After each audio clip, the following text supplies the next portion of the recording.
ओम शांति। 4 अगस्त 2026 की मुरली है। मुख्य रूप से बाबा ने कहा, भाव स्वभाव के कारण आपस में जो द्वैत मत के संस्कार हो जाते हैं वो सेवा में बहुत विघ्न डालते हैं। दो मतों से बहुत नुकसान होता है। क्रोध का भूत ऐसा है जो भगवान का भी सामना करने में देरी न करे।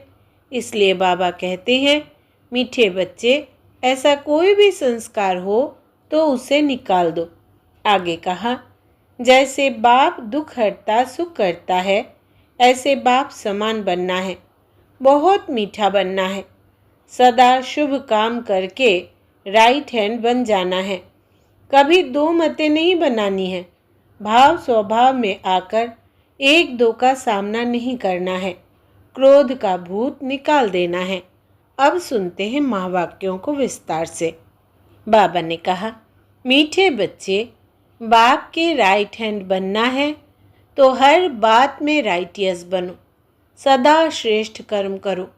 प्रश्न है, कौन सा संस्कार सेवा में बहुत विघ्न डालता है?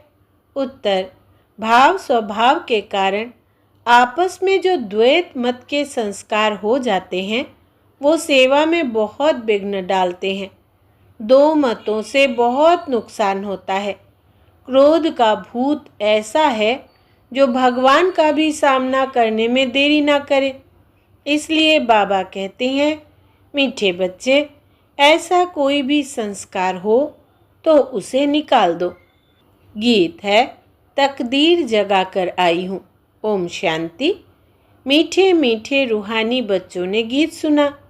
रूहानी बच्चों अर्थात शिव बाबा जो सुप्रीम रूह है, उनके बच्चों आत्माओं ने शरीर रूपी कर्मेंद्रियों द्वारा गीत सुना।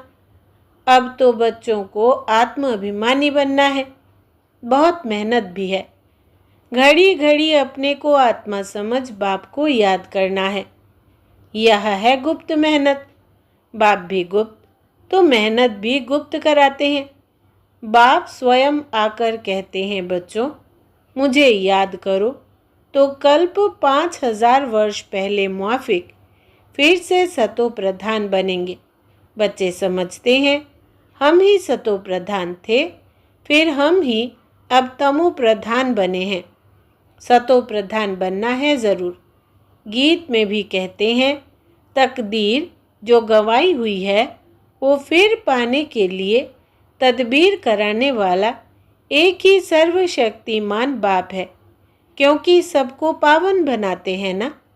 बाप बच्चों को समझाते हैं, हे रूहानी बच्चों, अब तकदीर बनाने आए हो। स्टूडेंट स्कूल में तकदीर बनाने जाते हैं ना, वो तो छोटे बच्चे होते हैं। तुम छोटे नहीं हो, तुम तो बड़े बुजुर्ग हो। तकदीर बना रहे हो। हाँ, कोई बूढ़े बूढ़े भी है। बुढ़ापे से जवानी में पढ़ना अच्छा होता है। जवान की बुद्धि अच्छी होती है। यह तो सबके लिए बहुत सहज है। तुम्हारा शरीर तो बड़ा है ना, यह बेबी है। इतना नहीं समझ सकेंगे क्योंकि ऑर्गन्स छोटे हैं। स्तुति, निंदा, दुख, सुख, इन बातों को तुम समझ सकते हो। आत्मा तो बिंदी है। शरीर बढ़ता रहता है। आत्मा तो एक रस ही होती है, कभी घटती बढ़ती नहीं। उस आत्मा की बुद्धि के लिए बाप कस्तूरी जैसी सौगात दे रहे हैं, क्योंकि अभी तो बुद्धि बिल्कुल तमो प्रधान बन गई है, जो अब स्वच्छ भी बन रही है। यह चित्र तुमको समझाने में बहुत काम में आते हैं। भक्ति मार्ग में देवताओं के आगे जाकर माथा झुकाते हैं, पूजा करते हैं। आगे तुम भी अंधश्रद्धा से जाते थे, शिव के मंदिर में जाते थे। तुमको यह थोड़ी पता था कि यह शिव बाबा है। बाबा से ज़रूर वर्षा मिला है, तब तो उनकी महिमा गाई जाती है। कोई अच्छा काम करके जाते हैं तो उनकी महिमा गाई जाती है। स्टैंप बनानी चाहिए शिव बाबा की। शिव बाबा गीता सरमोनाइजर, यह स्टैंप सहज बन सकेगी। वो बाप सबको सुख देने वाला है। बाप कहते हैं, मैं तुमको सुखधाम का मालिक बनाने वाला हूँ। बुढ़िया भी यह तो समझती होंगी कि हम आए हैं शिव बाबा के पास। जो विचित्र है उसने इस चित्र अर्थात तन में प्रवेश किया है। निराकार को विचित्र कहा जाता है। बुद्धि में रहता है। हम शिव बाबा के पास जाते हैं जिसने यह टेम्पररी चित्र धारण किया है। पतितों को पावन बनाए मुक्ति जीवन मुक्ति देते हैं अथवा शांति धाम सुख धाम का रहवासी बनाते हैं। मनुष्य शांति के लिए ही कोशिश करते हैं। भगवान मिले तो शांति मिले। सुख के लिए पुरुषार्थ नहीं करते हैं। बस बाप के पास घर जाए, भगवान मिले। इस समय सब मुक्ति की चाहना रखने वाले हैं। जीवन मुक्ति लेने वाले सिर्फ तुम ब्राह्मण ही हो। बाकी सब मुक्ति की चाहना रखने वाले हैं। जीवन मुक्ति का रास्ता बताने वाला कोई है ही नहीं। सन्यासियों आदि के पास जाकर शांति मांगते हैं। कहेंगे मन की शांति कैसे मिले। जो भी रास्ता बताने वाले हैं वो है ही मुक्ति में जाने वाले। मोक्ष क्या होता है वो भी बुद्धि में नहीं आता है। तंग होकर कहते हैं मुक्ति में जाए तो अच्छा है। वास्तव में मुक्ति धाम है आत्माओं के रहने का स्थान। इतने सेंटर्स पर बच्चे हैं, सब जानते हैं कि हम नई दुनिया के लिए राज्य भाग्य लेते हैं। बाबा हमको नई दुनिया का राज्य देते हैं। कहाँ देंगे? नई दुनिया में देंगे व पुरानी दुनिया में देंगे। बाप कहते हैं मैं संगम पर आता हूँ। मैं न सतयुग में न कलयुग में आता हूँ, दोनों के बीच में आता हूँ। बाप तो सबको सद्गति देंगे ना, ऐसे तो नहीं दुर्गति में छोड़ जाएंगे। सद्गति और दुर्गति इकट्ठे नहीं रह सकते। बच्चे जानते हैं यह पुरानी दुनिया विनाश होनी है, इसलिए इनसे प्यार नहीं रखना है।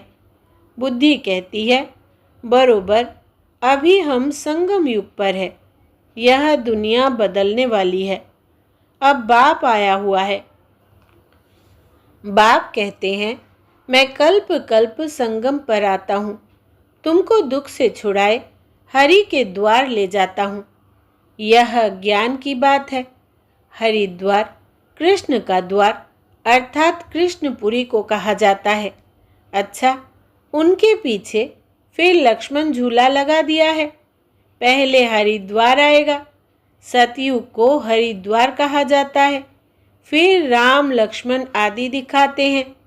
वो बात कोई है नहीं, वो तो बनाई हुई बात है। राम को कितने भाई दे दिए हैं? 4 भाई तो होते नहीं, 4-8 भाई तो यहाँ होते हैं। एक तरफ है ईश्वरीय संतान, दूसरे तरफ है आसुरी संतान। अभी तुम जानते हो शिव बाबा ब्रह्मा तन में आए हैं। शिव है बाबा, ब्रह्मा है दादा, प्रजापिता है। वो आत्माओं का पिता तो अनादि है। इस समय ब्राह्मणों को रचते हैं। ऐसे नहीं कि शिव बाबा शालिग्राम को रचते हैं। नहीं, शालिग्राम तो अविनाशी है ही है। सिर्फ बाप आकर पवित्र बनाते हैं। जब तक आत्मा पवित्र नहीं बनी है तब तक शरीर कैसे पवित्र बन सकता? हम आत्माएं पवित्र थी तो सतो प्रधान थी। अभी अपवित्र तमो प्रधान है, फिर सतो प्रधान कैसे बने? यह तो सहज समझ की बात है। तुम इस समय खाद पड़ने से पतित तमो प्रधान हो गए हो। अब फिर सतो प्रधान बनना है। हिसाब किताब चुकतू कर सब शांति धाम व सुख धाम में आएंगे। आत्माएं निराकारी घर से कैसे आती है उसकी यादगार भी क्रिश्चियन लोग झाड़ में बल्ब लगाकर मनाते हैं। तुम जानते हो यह सभी धर्मों की अलग अलग शाखाएं हैं। वहाँ से आत्माएं कैसे नंबरवार नीचे उतरती है यह नॉलेज तुमको मिल गई है। हम आत्माओं का घर शांति धाम है। अभी है संगम, वहाँ से सब आत्माएं आ जाएंगी। फिर सब जाएंगे। प्रलय तो होने की नहीं है। तुम जानते हो, हम बाबा से तकदीर बनाने, फिर से स्वराज्य लेने आए हैं। यह कोई सिर्फ कहने मात्र नहीं है, याद से ही वर्षा मिलेगा। बाप कहते हैं, देह सहित जो भी देह के मित्र संबंधी आदि है, सबको भूल जाओ। चित्र और विचित्र है ना। विचित्र उनको कहा जाता है जिनको देखा नहीं जाता है। यह बहुत महीन बातें हैं। आत्मा कितनी छोटी है, उनको घड़ी घड़ी पाठ बजाना पड़ता है, और किसकी बुद्धि में ऐसी बातें है नहीं। पहले पहले तो यह बुद्धि में बिठाना है कि हम आत्मा है, वो हमारा बाप है। उनको ही पतित पावन हे भगवान कह याद करते हैं। दूसरी कोई जगह जाने की दरकार नहीं है। तो याद भी एक को करना चाहिए ना। भगवान को याद करते हैं तो ज़रूर उससे कुछ मिलने का होगा। फिर दर दर धक्के क्यों खाते हो? भगवान को तो परम धाम से आना पड़ेगा ना। हम तो जा नहीं सकते क्योंकि पतित है। पतित वहाँ जा न सके। अभी तुम वंडर खाते हो। भक्ति मार्ग का पाठ कैसे वंडरफुल है। एक भगवान को ही याद करते हैं, हे ईश्वर, हे परमपिता, ओ गॉडफादर। जब वो एक ही है, फिर दूसरे तरफ धक्के क्यों खाते हो? वो एक ऊपर में रहते हैं, परंतु यह सब नूंद है। ड्रामा अनुसार भक्ति करते हैं, बेहद बेसमझी से। अभी तुम फिर बेहद समझदार बनते हो। श्रीमत पर चलने वाले ही समझदार बनते हैं। वो फिर छिपे नहीं रह सकते। वो सदैव श्रेष्ठाचारी काम ही करेंगे। बाप कहते हैं, हम दुख हरता सुख करता है, तो बच्चों को भी कितना मीठा बनना चाहिए। बाप का राइट हैंड बनना चाहिए। ऐसे बच्चे ही बाप को प्रिय लगते हैं। राइट हैंड है ना। तुमको मालूम है, लेफ्ट हाथ से इतना काम नहीं कर सकते हैं, क्योंकि राइट हाथ राइटियस काम करते हैं। इसलिए इस राइट हाथ को ही शुभ काम में लगाते हैं। पूजा हमेशा राइट हैंड से करते हैं। बाप कहते हैं, हर बात में राइटियस बनो। बाप मिला है तो खुशी होनी चाहिए। बाप कहते हैं, माँ में कम याद करो तो फिर अंतमति सो गति हो जाएगी। मत और गत व गति करने की मत एक ही है। गाया भी जाता है, ईश्वर की गत मत ईश्वर ही जाने। पतित पावन वही है। वो जानते हैं मैं मनुष्यों को पावन बनाए दुर्गति से सद्गति में कैसे ले जाऊंगा। भक्ति मार्ग में कितनी मेहनत करते हैं, परंतु सद्गति होती नहीं। फल कुछ भी मिलता नहीं। सद्गति देने वाला तो एक ही बाप है। भक्ति में जो जिस भावना से पूजा करते हैं, उनको वो फल देने वाला मैं ही हूँ। वो भी ड्रामा में नूंद है। उनको आप ही मिल जाता है अपने पुरुषार्थ से। अब पवित्र भी अपने पुरुषार्थ से बच्चों को बनना है। बाप कहते हैं, मीठे मीठे बाप को याद करो। वही सर्वशक्तिमान ऑलमाइटी ऑथोरिटी कितना अच्छा बनाते हैं। तुम सब कुछ जान चुके हो, फिर बाप से वर्षा ले रहे हो। रचयिता और रचना की नॉलेज तुम्हारी बुद्धि में है। तुम जानते हो, यह नॉलेज हमारे में नहीं थी। यज्ञ तप आदि करना, शास्त्र आदि सुनना, यह है शास्त्रों की नॉलेज। उनको भक्ति कहा जाता। उसमें एम ऑब्जेक्ट कुछ है नहीं। पढ़ाई में एम ऑब्जेक्ट रहती है। कोई ना कोई प्रकार की नॉलेज होती है। हमको पतित से पावन बनाने की नॉलेज पतित पावन बाप ने दी है। सृष्टि के आदि मध्य अंत की नॉलेज बाप ने दी है। यह सृष्टि चक्र कैसे फिरता है, इसमें सभी एक्टर्स पार्टधारी है। यह अनादि नाटक बना हुआ है। यह बेहद की नॉलेज तो ज़रूर होनी चाहिए। तुम बच्चे जानते हो, अभी हम घोर अंधियारे से निकल घोर सोजरे में जा रहे हैं। तुम अभी देवता बन रहे हो। यह भी समझाना है कि आदि सनातन तो देवी देवता धर्म है, जिसे हिंदू धर्म कह दिया है। धीरे धीरे यह बात भी समझ जाएंगे। बच्चों को खड़ा होना चाहिए। इसमें तो ढेर बच्चे चाहिए। दिल्ली में कॉन्फ्रेंस करनी पड़े। परिस्तान भी दिल्ली को कहा जाता है। यही यमुना का कंठा था। दिल्ली कैपिटल है, बहुतों के हाथ आई है। देवताओं की कैपिटल भी यह थी। दिल्ली में बहुत बड़ी कॉन्फ्रेंस होनी चाहिए, परंतु माया ऐसी है जो करने नहीं देती, विघ्न बहुत डालती है। आजकल भाव स्वभाव भी बहुत हो गए हैं ना। बच्चों को आपस में मिलकर सर्विस में लगना है। वे लोग भी आपस में नहीं मिलते हैं तो राजाई ही उड़ जाती है। दो पार्टी हो जाती है तो प्रेसिडेंट को भी उड़ा देते हैं। द्वैत मत बड़ा नुकसान करती है। फिर भगवान का भी सामना करने में देरी नहीं करते हैं। नुकसान भी बहुत पाते हैं। क्रोध का भूत आ जाता है तो फिर बात मत पूछो। इसलिए बाबा कहते हैं, गुड़ जाने गुड़ की गोथरी जाने। बाप बच्चों को सृष्टि के आदि मध्य अंत का नॉलेज सुना रहे हैं। अब कोई धारणा करे व ना करे, वो है पुरुषार्थ पर मदार। ऐसे नहीं कोई पर बाबा आशीर्वाद व कृपा करेंगे। इसमें कृपा आदि मांगने की बात नहीं। प्रेरणा से अगर योग और ज्ञान सिखलाना होता फिर तो बाप कहते, मैं इस गंदी दुनिया में आता क्यों। प्रेरणा आशीर्वाद यह सब भक्ति मार्ग के अक्षर है। इसमें पुरुषार्थ करना होता है, प्रेरणा की बात नहीं। तुमको 3 इंजन मिली है इकट्ठे। वो तो बाप अलग, टीचर अलग मिलता है, गुरु पिछाड़ी में मिलता है। यहाँ तो यह तीनों ही इकट्ठे हैं। बाप कहते हैं, मैं तुमको पूज्य बनाता हूँ, तुम फिर पुजारी बन जाएंगे। बड़ा युक्ति से समझाना है, ऐसा ना हो कोई बेहोश हो जाए। पहले पहले मुख्य है 2 बाप की बात। भगवान बाप है, उनका जन्म शिव जयंती भी यहाँ मनाते हैं।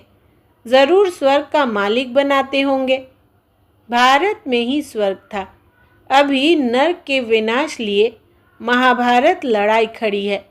ज़रूर बाप नई दुनिया की स्थापना कराने वाला भी है। बाप की श्रीमत पर ही हम कहते हैं कि भारत को हम पावन बनाकर ही छोड़ेंगे। अच्छा, मीठे मीठे सिकिलदे बच्चों प्रति माता पिता बाप दादा का याद प्यार और गुड मॉर्निंग। रूहानी बाप की रूहानी बच्चों को नमस्ते और हम रूहानी बच्चों की रूहानी माता पिता बाप दादा को याद प्यार, गुड मॉर्निंग और नमस्ते बाबा नमस्ते। धारणा के लिए मुख्य सार पहला, जैसे बाप दुख हरता सुख करता है, ऐसे बाप समान बनना है। बहुत मीठा बनना है।